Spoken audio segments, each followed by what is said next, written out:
안녕하세요. 저는 얼마 전 처가댁을 개똥으로 생각하는 남편과 사돈을 자기 밑으로 생각하는 시댁 사람들을 손절했어요. 솔직하게 말해서 완전히 제 기억에서 삭제하고 싶었지만 그렇게 못한 게 짜증날 정도로 결혼 후의 기억들은 최악이었거든요.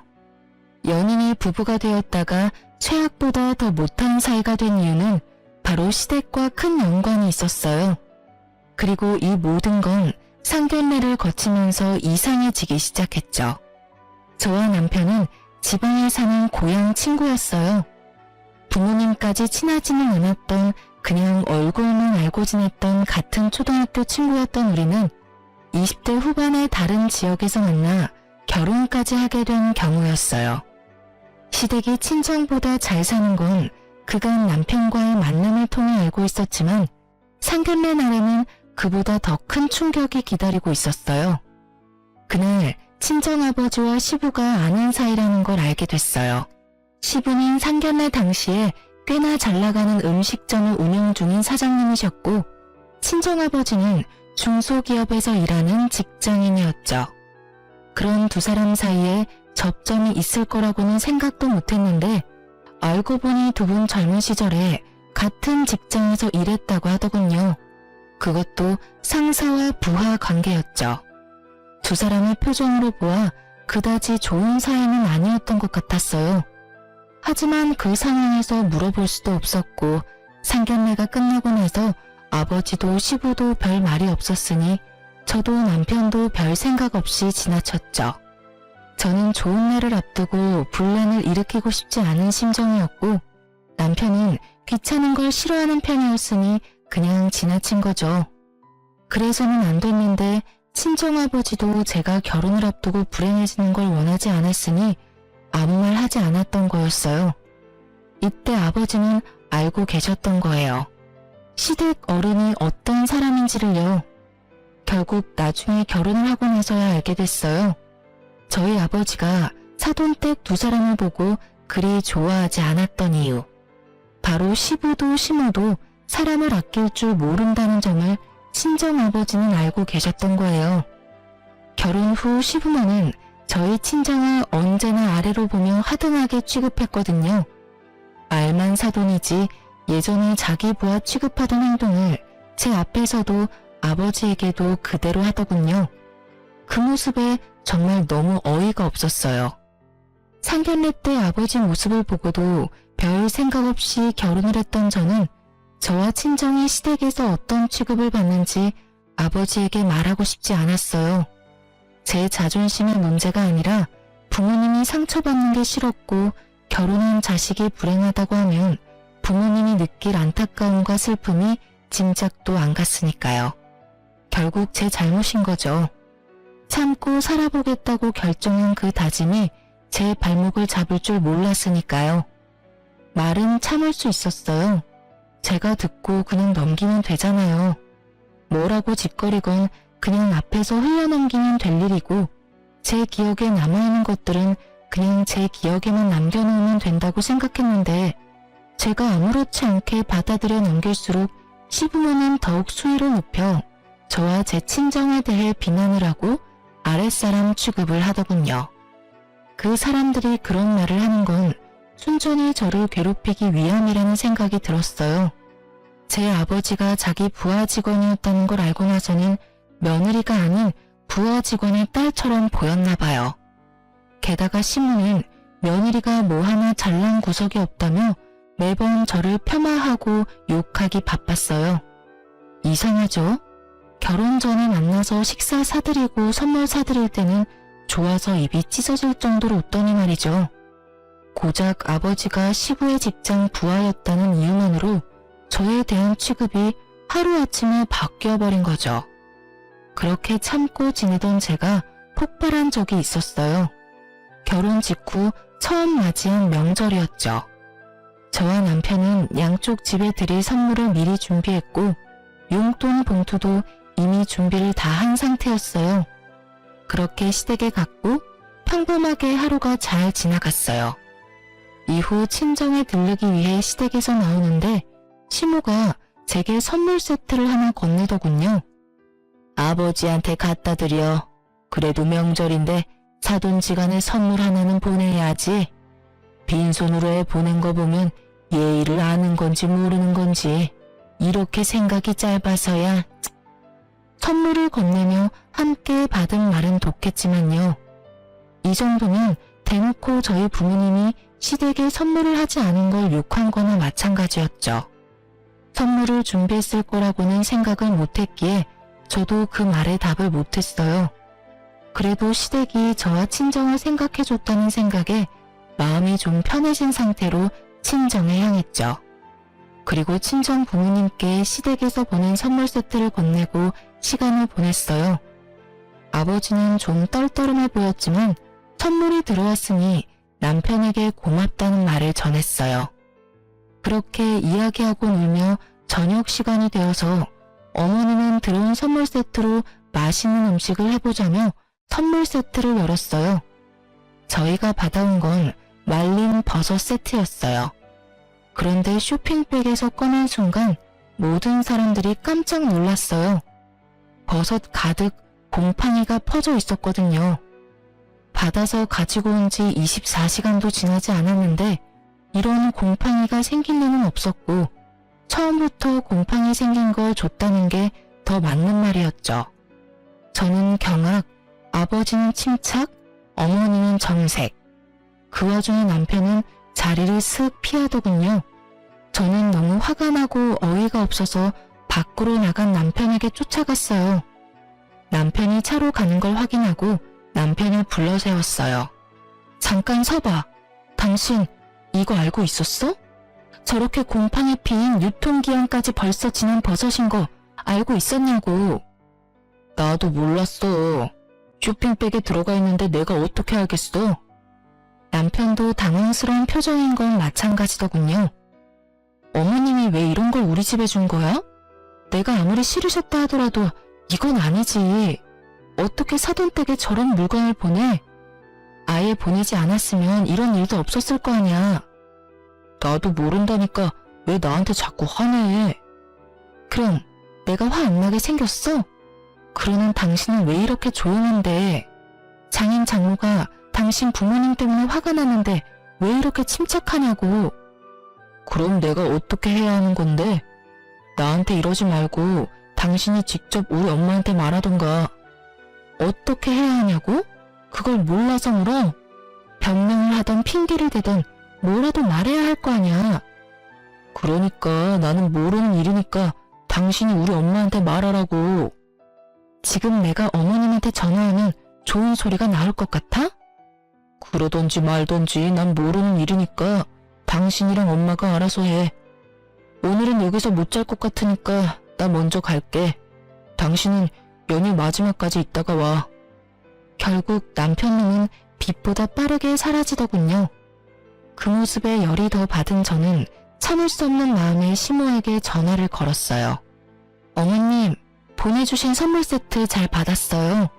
그런데 혹시 유통기한 지난 거 알고 있으셨어요?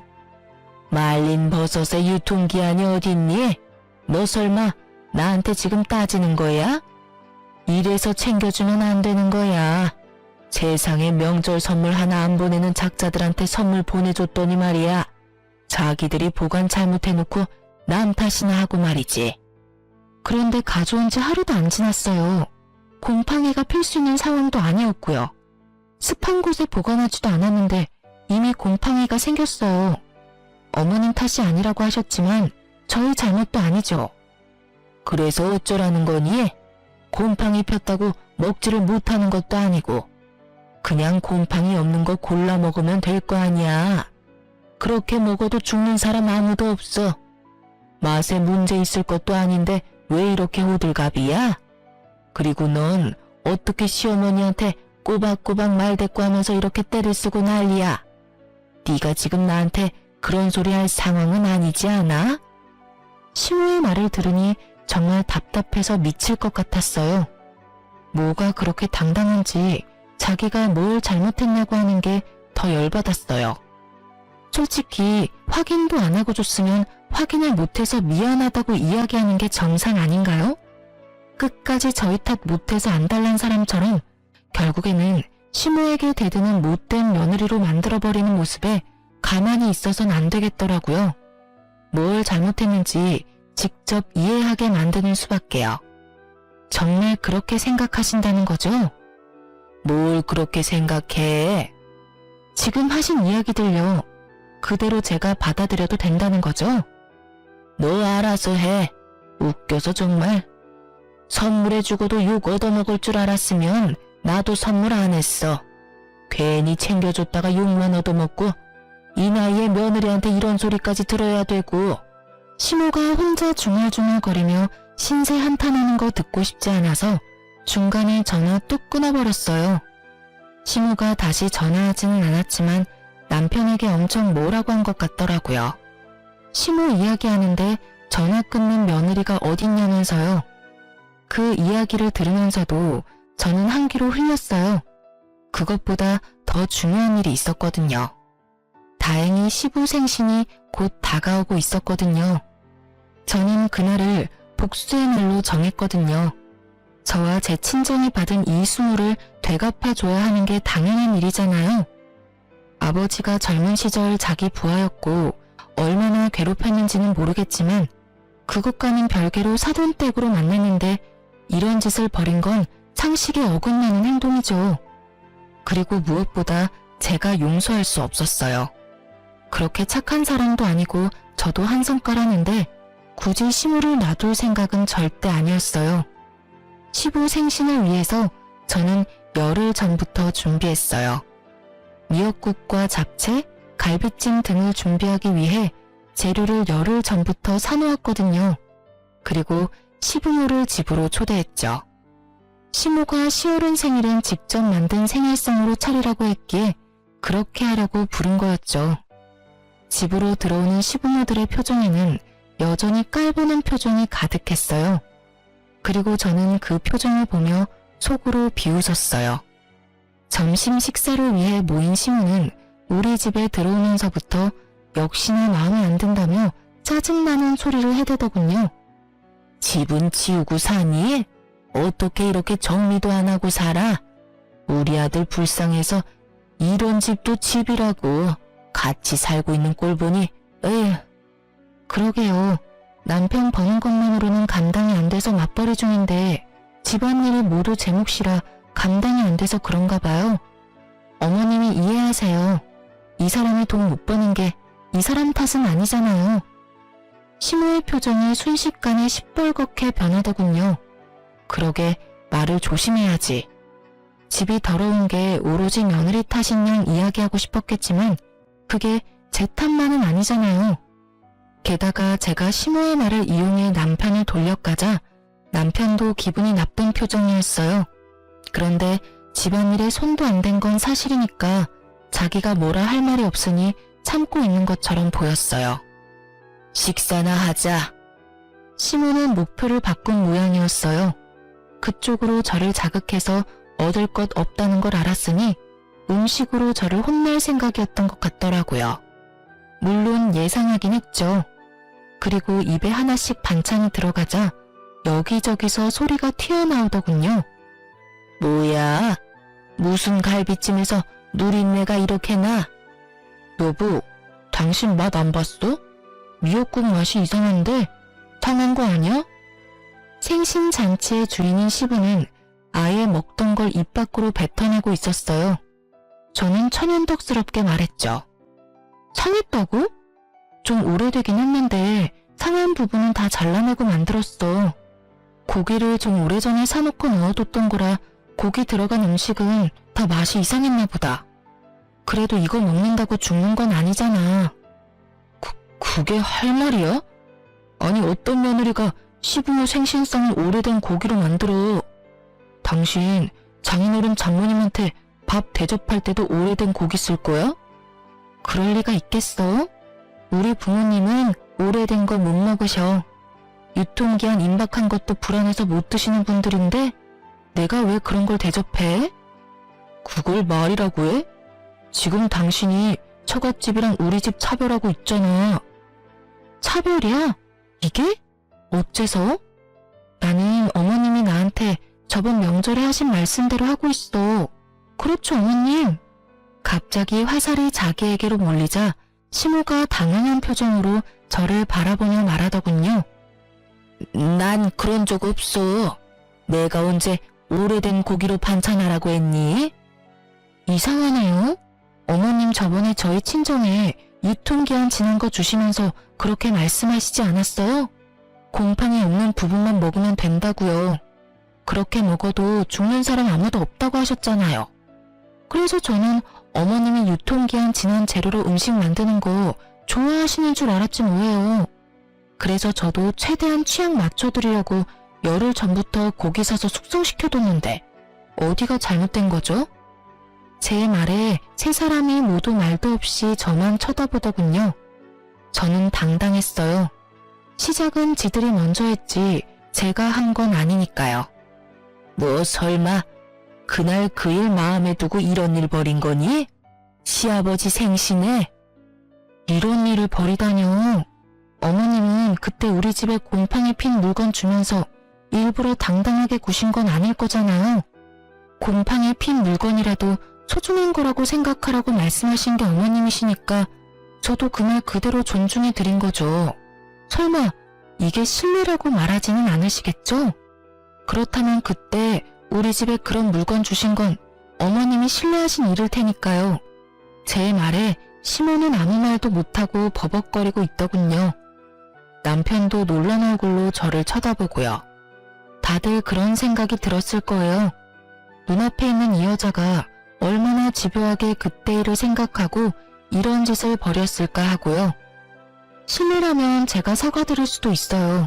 그렇지만 진짜 실례면 어머니도 저희 부모님께 사과하셔야겠죠? 그 말에 할 말이 없는 시모는 저를 노려보기만 할 뿐이었고 사과할 생각은 전혀 없어 보였어요. 하긴 사과를 할 사람이었으면 제가 이런 짓도 안 했을 테죠. 저는 시부모에게 대놓고 말했어요. 받은 대로 해드리는 것뿐이에요. 그러니까 앞으로도 시댁 행사에는 어머님이 좋아하시는 유통기한 지난 재료 넉넉히 써서 음식 해드릴게요. 그 말에 남편은 난감한 표정이었고 시모는 분한 표정이었어요. 하지만 할 말이 없겠죠. 제가 틀린 말 한 건 아니잖아요. 그리고 다 뿌린 대로 거두는 거잖아요. 결국 그 이후로 시부모님은 저한테 음식을 하라고 말하지도 않고 물건을 저한테 주지도 않았어요. 안 받고 안 주는 게 제일 깔끔하죠. 그런데 역시나 끝까지 저희 부모님께 사과는 안 하더라고요. 모가지가 얼마나 빳빳한지. 그 일이 있고 나서 저와 시부모는 이미 건널 수 없는 강을 건넌 것처럼 사이가 확실하게 나빠졌어요. 대놓고 저한테 뭐라고 하지는 않았지만 표정과 행동에서 보이는 것도 있잖아요. 그래도 저는 별로 신경 안 썼어요. 시댁이란 건 안 보면 그만이고 정말로 더 큰 일이 생기면 진짜 이혼해버려야겠다고 생각하고 있었거든요. 생각 외로 별탈 없이 시간이 지나면서 친정의 제 할아버지가 돌아가셨어요. 그리고 저희 친정아버지에게는 조부의 유산으로 땅이 하나 생겼죠. 별로 신경 안 쓰고 있던 땅이었는데 그 땅 주변이 예전보다 발전을 많이 하는 바람에 값이 예전보다 많이 올랐더라고요. 아무리 지방의 소도시라도 땅 평수가 작지 않으니 가격은 좀 됐어요. 친정아버지는 그 땅을 팔아 건물을 하나 사고 싶다고 했어요. 그곳보다 좀 더 번화한 곳에 있는 4층짜리 건물이요. 일단은 땅을 팔아야 했는데 땅을 팔자마자 시부에게서 아버지에게 연락이 왔어요. 잠깐 보자는 말이었죠. 저는 아버지와 함께 시부를 만나러 갔어요. 시부는 시모와 함께 나와 있었는데 대뜸 하는 말이 웃겼죠. 그래, 사돈. 내가 들어보니 얼마 전에 돈이 좀 생겼다던데 그거 투자할 생각 없나? 우리도 가게를 좀 더 번화한 곳으로 이전하고 싶은데 돈이 좀 모자랐거든. 우리들 사이이기도 하고 돈 좀 빌려주면 내가 나중에 더 크게 갚아줄 수 있는데 어때? 저는 시부의 그 말에 남편을 째려봤어요. 아버지가 땅을 팔아서 돈이 생겼다는 말을 남편에게만 했었는데 그걸 그대로 시부에게 가서 일러 바칠 줄은 몰랐거든요. 선배, 그건 못 들어드릴 것 같습니다. 저희는 그 돈으로 다른 걸 하려고 생각 중이라서요. 사실은 이 사람이 아니 내가 돈을 달라고 한 것도 아니고 빌려달라고 했다는 것뿐인데 그걸 이렇게 매몰차게 거절을 해? 돈 생기더니 사람이 변하네. 이래서 졸부는 안 되는 거야. 돈 생기니까 봐라. 이제는 선배 취급도 안 해주잖아. 정말 너무하네요. 여태껏 저희가 며느리한테 부족하게 한 것도 없는데 겨우 돈 5천만 원 빌려달라는데 그걸 거절해요? 세상에, 이래서 사람 속 모른다고 염치가 없어도 유분수지. 별 볼 일 없는 며느리 들여서 고생하는 우리는 생각도 안 하고 자기들끼리 잘 살자고. 저와 친정까지 싸잡아 비난하는 시부모를 보는 저와 아버지는 정말로 당황했어요. 저희가 그 뒤에 꺼낼 이야기가 시부모에게 그리 나쁜 이야기는 아니었거든요. 그런데 그것도 모르고 거절의 말을 꺼내자마자 사람을 완전히 매도하는데 정말 답이 없다는 게 무슨 말인지 알겠더라고요. 결국 아버지도 열을 받았는지 조용하시던 분이 한마디 꺼냈죠. 돈 맡겨놨습니까? 아무리 사돈이라도 정도가 있는 법이지. 손에 칼만 안 들었다 뿐이지 완전 날강도 아니오. 결국은 친정아버지가 먼저 자리를 떴어요. 저와 남편은 중간에서 난감한 상황이었죠. 이 일만으로도 제 머릿속이 엉망이었는데 더 안 좋은 일은 그 뒤에 일어났어요. 남편과 시부는 그 뒤로 제게 냉랭하게 대했고 저는 아무런 말도 건넬 수 없었죠. 남편과 이야기를 해봐야겠다 싶은 마음에 연차를 쓰고 남편과 시부가 일하는 음식점으로 갔어요. 그런데 가게 안으로 들어가기 전 유리병 너머로 남편과 가게 여직원이 이야기하고 있는 게 보이더군요. 그런데 남편 손의 위치를 보고 제가 폭발할 뻔했거든요.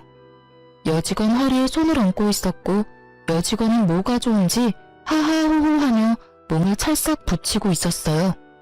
너무 열받은 제가 문을 열고 들어가며 소리쳤죠. 지금 뭐하는 짓들이야? 저를 보고 남편과 상간녀는 깜짝 놀란 모양이더군요. 당신 이게 뭐야? 설마 가게 여직원이랑 바람났어? 여보, 그게... 난감해하는 남편과 모른 척하며 눈을 피하는 상간녀를 보니 억장이 다 무너지는 기분이었어요. 저는 남편에게 소리쳤죠. 내가 당신하고 이야기하려고 여기까지 왔는데 설마 이런 걸 보게 될 줄 상상도 못했네. 얼마나 됐어? 어디까지 갔어? 왜 이리 소란스럽냐? 제 목소리에 튀어나온 시부가 뚱한 표정으로 저를 보며 한마디 하더군요. 넌 여기 왜 왔어? 남편 일하는 곳이 음식점이라서 편하게 들락날락해도 된다고 생각하냐? 그리고 남편 일하는 곳에서 소리 지르는 건 네 아비가 가르치든? 결국 또 말끝에 아버지를 걸고 넘어지는 시부를 보며 아니 이 상황에 대해 아무 말도 하지 않는 시부를 보며 저도 부글부글 끓었죠. 아버님, 아버님도 아셨어요? 이 사람 여기서 바람 피우는 거? 소리 지르지 말래도 바람을 피우든 뭘 하든 네가 뭔 상관이야. 며느리로서 네가 마땅히 해야 할 일도 하지 않는데 아들이 바람 피우는 건 어쩔 수 없지. 도움이 안 될 거면 가만히라도 있어라. 그럼 다 알고도 지금 저한테 제가 며느리로서 뭘 못했는데요? 내가 머리 숙이고 들어가서 돈을 빌려달라고 했으면 네가 나서서 일이 잘 되도록 했어야 하는 거 아니냐? 그런데 가만히 앉아서 지켜만 보고 있는 꼴이라니. 돈도 안 되는 며느리보다야 보는 맛이라도 있는 여자가 더 낫겠지. 이게 지금 저희 아버지가 돈을 안 빌려줘서 제가 이런 취급을 당하는 거예요? 아니, 저희 아버지한테 돈 맡겨놓으셨어요. 돈을 주든 말든 그건 아버지 돈이죠. 세상 어떤 시아버지가 며느리한테 친정집 돈을 내놓으라고 시킬 수가 있어요. 못할 일도 아니지. 별 볼 일 없는 너 며느리로 받아들였으면 은혜 갚을 생각은 하지도 않고 네가 어디 가서 우리 아들처럼 괜찮은 남자 만날 수 있을 것 같냐? 네가 도움이 안 되면 우리가 너 쳐내면 그만이야. 쳐낸다고요? 이혼이라도 하라는 말이에요? 말해봐. 당신도 나랑 이혼하고 싶어? 이보세요, 아주머니. 그걸 물어봐야 알아요? 아버님도 당신 남편도 제가 좋다는데 뭘 그렇게 애절하게 매달리고 난리야. 나 같으면 자존심이 상해서라도 이혼해주겠네. 눈치가 없는 건지 자존심이 없는 건지. 상간녀의 말에 저도 눈앞에 보이는 게 없이 막 돌아버렸죠. 넌 뭘 잘했다고 입을 늘려, 상간녀 주제에. 내가 이혼하면 너도 네 옆에 그 인간 쓰레기 같은 놈도 나한테 위자료 줘야 하는 건 알고는 있니? 내가 왜 위자료를 내? 우리 집 무시하고 도움 하나 안 준 건 당신이잖아. 돈 좀 생겼다고 시댁 무시하는 거 그거야말로 당신 잘못 아니냐고. 위자료를 내더라도 당신이 내야지. 친정에서 시댁에 돈 안 빌려줬다고 위자료를 내? 가짜는 소리하고 지랄하네. 바람도 쓰레기 같은 네 놈이 피고 친정 욕도 내가 들었는데 왜 내가 위자료를 내? 그럼 이혼해. 나는 아쉬운 거 없어. 여기서 누가 잘못인지 법원에서 잘 가려서 알려주겠지. 얘가 못하는 말이 없어. 누가 너희 집을 욕해? 그리고 바람을 피우다니. 그냥 직원이랑 친하게 지낸 것뿐인데. 이제야 없었던 일로 치려는 시부를 보며 제가 코웃음을 쳤어요. 손바닥으로 하늘이 가려져요? 그 뇌물에 그 밥이라더니 내가 이런 사람들하고 같은 취급 당하느니 차라리 이혼하고 말지. 한마디 던지고 저는 그 집을 나와버렸어요. 정말로 다 필요 없었거든요. 여직원이랑 바람나서 마누라 등한시한 인간 말종 같은 남편 새끼도, 그걸 보고 있으면서도 아무 말도 없었던 정신 나간 시부도, 정말로 그냥 싹 다 제 눈앞에서 없애버리고 싶은 기분이었어요. 하나라도 좋은 일이 없었다면 정말로 우울증이나 화병에 시달렸을지도 모르지만, 나쁜 일 겪으면 좋은 일도 온다고 아버지가 이혼 기간 중 조부의 땅을 팔아서 건물을 매입하게 됐어요. 그리고 저는 아버지를 대신해서 관리인으로 일하기로 했고요. 바쁜 아버지 대신 여러 가지 일도 처리했죠. 그러다 1층에 빈 상가에 계약할 사람과 만나기로 해서 그 빈 상가 옆에 있는 카페에서 기다리고 있었어요. 그 카페 사장님하고 나이 차이도 별로 안 나는 데다가 성격이 잘 맞아서 그곳에 앉아있는 일이 많았거든요. 카페 사장님이 화장실에 간 사이에 직원처럼 손님을 받아준 적도 많았고요. 그렇게 앞치마 메고 알바생처럼 하고 서 있는데 카페에 누가 들어오더군요. 저는 제가 기다리던 사람인가 싶어 쳐다봤는데 깜짝 놀랐어요. 전 남편과 시부였거든요. 이혼 서류에 아직 잉크도 마르기 전인데 이렇게 다시 만나니 새삼 분노가 다시 치밀어 올랐죠. 아이고, 그렇게 당당하게 이혼하고 나가더니 결국은 이런 데서 아르바이트나 하고 있는 거야? 이딴 카페 직원이나 하려고 이혼했냐? 그러게 내가 뭘 했냐? 우리 아들만큼 괜찮은 남자 없다고 했는데 우리 아들은 내 뒤를 이어서 이제 우리 가게 사장님이야. 옆에 있는 점포에 들어오게 됐는데 배가 아파서 어째? 아주 당당하게 비웃으며 저를 돌려가더군요. 그리고 그제야 알게 됐죠. 이 망할 인간들이 우리 건물 1층에 들어오고 싶어서 연락한 사람들이라는 걸요. 아는 지인을 통해서 자리를 보고 싶다고 했고 계약을 하고 싶다는 뜻을 비췄다고 해서 한 달이 건너서 약속을 잡은 거였는데 이 인간들인 걸 알았다면 거절했을 거예요. 그렇지만 이미 이 사람들은 여기에 들어온 상황이죠. 어이가 없어서 안 입고 온 표정 짓고 있으니 시부가 자기 상황도 모르면서 저한테 또 한마디 던지더군요. 옆에서 일한다고 우리 아들한테 꼬리치지 마, 응? 이미 이혼하고 남인데 콩고물 떨어지는 거 받아먹으려고 근처에서 알짱거리지 말라 이 말이야. 그러게 처음부터 네 아빠한테 말해서 돈 빌려주라고 했으면 이런 일 없었을 거 아니냐? 꼭 갑자기 돈 생긴 것들이 의리를 몰라요, 의리를. 내가 일할 때 챙겨준 게 얼만데 이딴 식으로 사람 뒤통수를 치고 말이지. 갑자기 돈 생겼는데 돈 빌려달라고 대뜸 달려들어서 물어뜯으려는 피라냐 같은 인간들은 어떻고요? 일할 때 얼마나 저희 아버지를 얼마나 잘 챙겨줬으면 얼굴도 보고 싶지 않았다고 하글대요? 그리고 지금 이 상황을 제대로 모르시는 것 같은데 제가 이야기하려는데 카페 사장님이 돌아왔어요. 그러고는 시부와 전남편을 보더니 저한테 말하더군요. 혹시 오늘 여기서 보기로 한 사람들이에요? 저 옆에 들어올지도 모른다는? 보기로 한 사람은 맞는데 저 옆에는 안 들어올 거예요. 아버지가 절대로 허락 안 할 거거든요. 저와 카페 사장님의 이야기를 듣던 시부와 전남편 표정이 당황스러움으로 변하더군요. 그럴만도 하죠. 제가 앞치마 벗어서 사장님한테 건네줬으니까요. 고마워요. 내가 우리 건물주님 따님한테 매번 이렇게 신세를 지내요. 그제야 상황이 어떻게 돌아가는지 알게 된 전남편과 시부의 얼굴을 보니 웃겼어요. 그래서 친히 말해줬죠. 여기서 만나기로 한 관리인이 저고요. 이 건물은 저희 아버지 거예요. 지인이 꼭 만나보래서 나왔는데 이런 꽝을 뽑을 줄은 몰랐네요. 뭐 오셨으니까 차나 한잔하고 가세요. 어차피 저희도 계약은 생각 없고 그쪽도 생각 없을 거 아니에요. 그 잘난 아드님이 가게 사장님인데 저랑 이혼한 사이면 굳이 여기까지 기어들어 오진 않겠죠. 제 말에 두 사람 얼굴이 허옇게 질리더군요. 아니, 여기가 너희 아버지 건물이라고? 생각보다 입지가 좋은 곳이었으니까 본인들도 놀랐을 거예요. 쥐꼬리만한 돈으로 뭘 하겠나 싶었을 테니까요. 뭐 그런 쥐꼬리만한 돈 강탈해 가려고 한 사람들이니 더 놀란 것도 있겠죠. 네, 여기가 아버지 건물이에요. 뭐 예정도 있으니 들어와도 상관은 없어요. 아버지한테 물어봐 줄 수 있고 긍정적으로 검토해 볼 수는 있죠. 근데 당연히 조건은 붙여야죠. 아까 뭐라고 하셨죠? 꼬리치지 말라고 하셨나? 콩고물 얻어먹으려고 알짱대지 말라고 하셨나? 뭐 언감생심, 눈에 보이면 없던 마음도 생긴다고.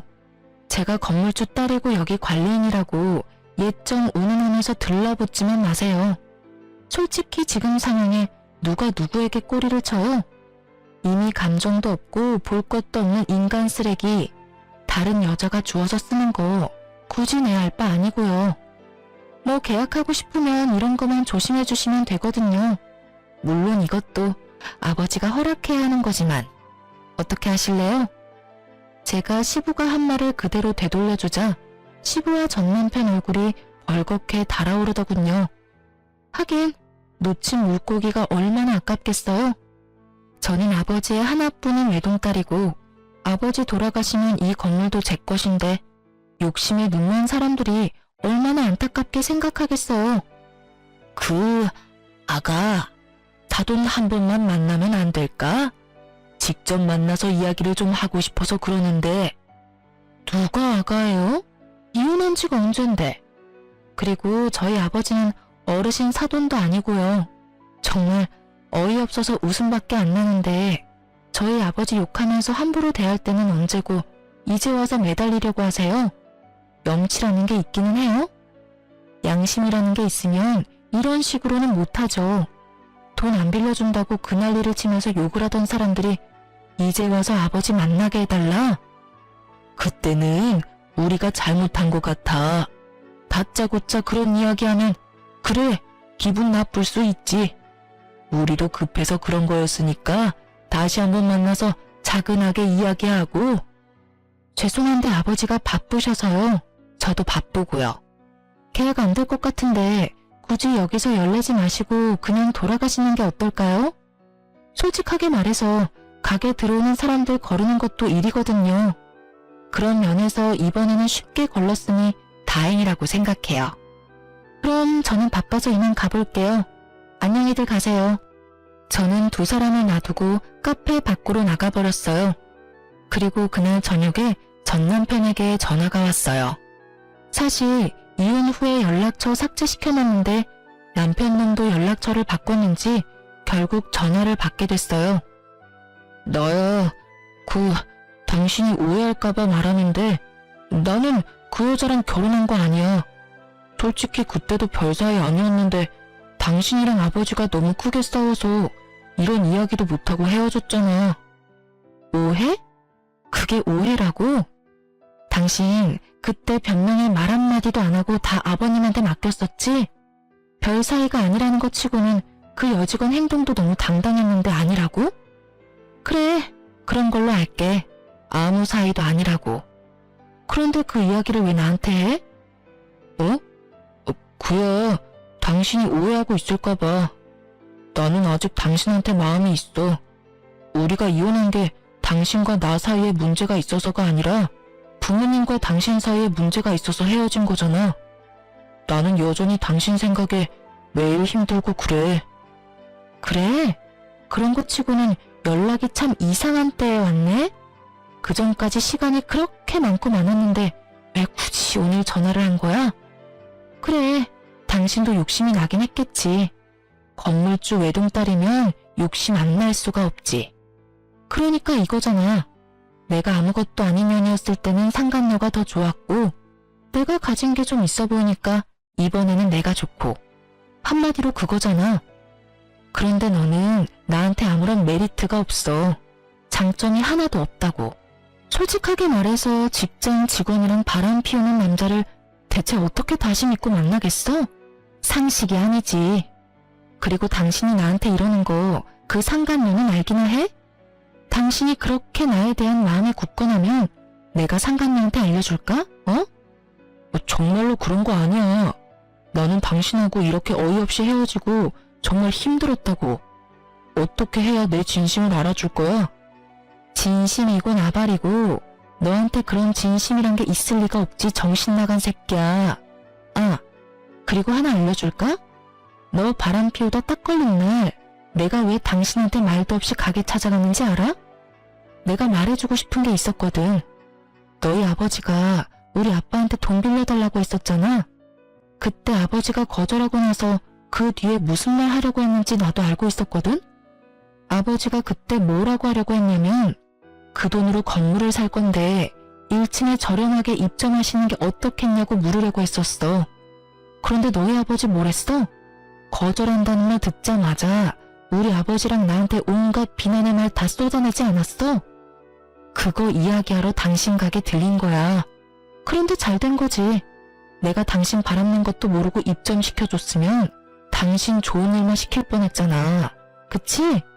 정말로 하늘이 도왔지 뭐야? 어떻게 그 타이밍에 당신이 딱 바람을 피워서 내가 그런 미친 짓 안 하도록 만들었는지. 제 말에 전 남편이 할 말을 잃었는지 말이 없더군요. 하긴 그럴 수밖에 없죠. 두 번의 기회가 순식간에 날아간 거는 똑같잖아요.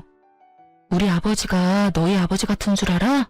하나뿐인 딸 시댁에서 천대받으면서 사는 거 보기 싫어서 건물에 입점시켜주겠다고 마음까지 먹고 돈 빌려주는 걸 거절했는데 말이야. 뒷말도 안 듣고 욕이나 처하고 난리친 니네 부모가 잘못이지. 거기다 완벽한 타이밍에 불륜이나 들킨 것도 말이야. 장인어른이 그렇게 생각하시는지 몰랐네. 당신이 안 믿을 수도 있겠지만 나 그 여자랑 진짜 아무 사이도 아니야. 그냥 잠깐 한눈 판 것뿐이고 당신이 생각하는 어떤 일도 없었고. 나한테 변명을 왜 해? 그리고 우리 아버지가 왜 당신 장인이야? 우리 사이 이미 다 끝난 건 몰라? 아니면 알고도 지금 작업하는 거야? 너희 아버지 말 못 들었어? 꼬리치지 말라잖아. 그럴 생각도 감정도 없으니까 너도 나한테 이런 정신 나간 소리 하지 마. 소름 돋으니까. 이야기 끝났으니까 전화 끊을게. 연락 다시는 하지 마. 대수가 없으려니까 별 미친 것들이 들러붙어요. 저는 그렇게 말하고 전화를 뚝 끊어버렸어요. 그리고 수신 차단 걸었죠.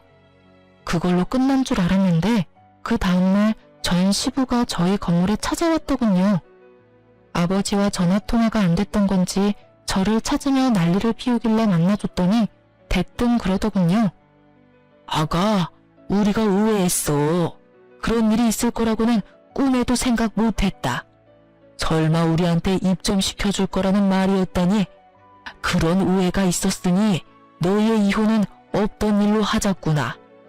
다 늙어 빠진 우리들이 너희 이혼을 이래라 저래라 하는 게 아니었어. 내가 그 여직원도 이미 내쳤고 너희 시어머니한테도 단단히 일러뒀다. 기분 나빴던 일이 있으면 풀고 다시 시작해보는 게 어떠냐?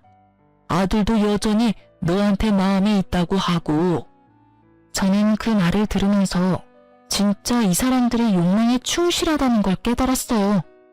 상간녀와 아들놈이 바람 피울 때는 그 관계를 혼내기는커녕 두둔했던 시부가 상간녀를 내쳤다는 것을 들으니 정말 구역질이 날 만큼 기분이 역같았어요. 입에 침이나 바르고 거짓말을 하세요. 오해가 아니라 무시겠죠. 저희를 오해한 게 아니라 무시한 거잖아요. 그리고 다시 시작하라고요? 저는 그런 짓 못해요. 제가 어떤 취급 당했는지 잘 알면서 어떻게 그런 요구를 할 수 있죠? 저를 못마땅하게 취급한 건 그렇다 쳐도 제 부모님마저 싸잡아 비난하셨잖아요. 다른 건 다 참아도 부모 욕은 못 참아요. 자기들이 무슨 짓을 한 건지 알면서도 뻔뻔한 것도 모르고 다시 연락해요? 우리가 받아줄 리 없잖아요. 아버지도 저도 당할 만큼 당했고 기분 나쁠 만큼 나빴어요. 이렇게 나중에 와서 아쉬운 소리 하면서 매달릴 거였다면 처음부터 처가를 존중하고 아껴줬어야죠. 아주 잡아먹을 것처럼 난리치던 날이 생각이 안 나는가 본데 당한 사람은 기억에 또렷하게 남아있는 법이거든요. 2번 다시 연락하지 마세요. 그 점포는 다른 사람에게 맡길 거니까요. 저는 다급하게 저를 부르는 시부의 목소리에도 시부를 내쫓았어요. 여기까지 와서 한다는 소리가 아휴 정말 욕심이 하늘을 찌르더군요. 거짓말도 어쩜 저렇게 잘하는지. 카페에서 이미 저한테 빈정거리면서 저를 비꼬면서 비웃었던 주제에 하루 만에 태세 전환해서 연락 와서는 뭐요? 오해? 어처구니가 없어서. 이야기를 듣는 내내 이 인간들 가식에 험한 욕 내뱉고 싶었던 적이 한두 번이 아니었어요.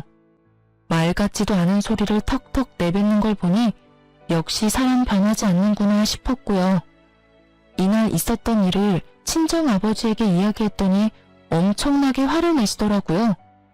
사실 돈 빌려달라고 했을 때 정말 마음속으로 화를 엄청 내고 싶었다고 하더라고요. 그런데 참을 수밖에 없었던 이유는 화를 내면 제게 피해가 갈 거라고 생각했다고 하더군요. 그리고 1층을 싸게 내어주겠다는 제안도 시부 말이 끝나고 했어도 됐었지만 일부러 하지 않았다고 하더군요. 아버지는 알고 있었던 거예요. 시댁이 한번 잘해주면 영원히 들러붙어서 기생충처럼 저희를 괴롭힐 거라는 걸요. 그래서 시부가 욕할 때 차라리 잘 됐다고 생각했었대요. 저를 위해서 1층을 내어주려 했는데 예전과 전혀 바뀌지 않은 시부의 모습에 생각을 바꿨다고 말이죠. 그래서 제가 이혼했을 때도 차라리 잘 됐다고 말해줬어요. 제게 이혼녀라는 꼬리표가 달린 건 너무 싫지만 전 남편과 시부라는 또라이들에게서 둘러싸여서 괴롭힘 당하는 걸 보는 건 더 싫었다고요. 이혼은 신중해야 하는 것이고 되돌릴 수 없는 일이지만 세상에 되돌리지 않는 게 훨씬 나은 일도 있으니까요. 저처럼 말이죠. 정말 이혼 참 잘했다는 생각이 들어요. 처음부터 저런 본성을 알고 있었다면 아예 시작조차 하지 않았을 테지만 그건 제가 알 길은 없으니 지금이라도 헤어진 게 다행일 수밖에 없죠. 예전에 저처럼 고민하는 사람도 있다면 말해주고 싶네요. 헤어지는 걸 두려워하지 말라고요. 천벌 받을 놈은 받게 돼 있고 뿌린 대로 다 거두게 되어 있으니 굳이 스스로를 힘들게 하지 마시고요. 좋은 일, 즐거운 일만 하기에도 짧은 시간인데 저를 괴롭히는 사람들에게 할애할 시간 같은 거 아예 없애버리는 게 차라리 정신건강에 좋으니까요.